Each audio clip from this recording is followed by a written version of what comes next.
Kansas City has the 5th highest murder rate in the nation. And as 41 Action News investigator Andy Alcock tells us in tonight's Safe KC report, this comes as the number of police officers declines. Family and friends recently gathered to pay tribute to homicide victim Antonio Shanklin and share their grief. This person then took my child from me, and I am hurting. Shanklin is one of more than 100 homicide victims in Kansas City so far this year. According to new figures from the FBI, based on 2017 numbers, Kansas City has the 5th highest homicide rate in the country.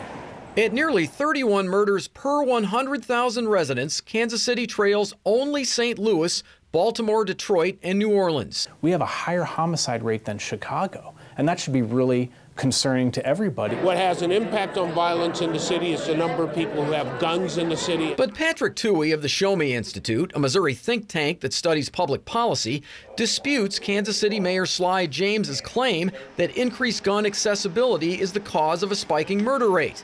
Toohey believes a decline in the number of KCPD officers in recent years is a significant factor. Having seen a reduction in the number of police officers really tells me that we are not equipped and not making a serious effort to address homicide. It's more than just numbers.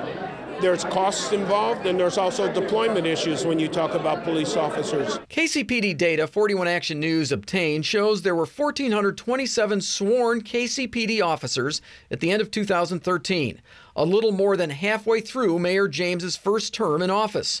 At the end of last year, there were 1,282, a decline of 145 officers, or a more than 10% reduction in 4 years. FBI data shows in 2016, the city had the lowest number of police officers per 10,000 residents in the top 10 homicide rate list. Toohey says Mayor James, as a Kansas City Police Board member and with veto power over the budget, has what he calls an outsized role in policing. I think any mayor of Kansas City has a tremendous amount of responsibility for the budget, and that includes the police department. And even if you do add more officers, where is any evidence that that's going to have an appreciable impact on violence in the city? Because it's not. But research suggests there is a connection between the number of officers in a community and the murder rate.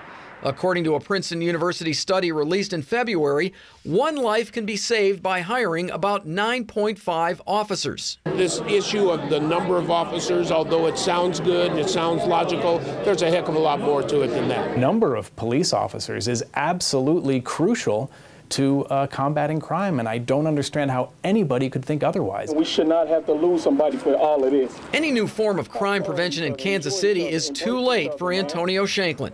He leaves behind family, friends, and so far, an unsolved murder. These two little child right here lost their father.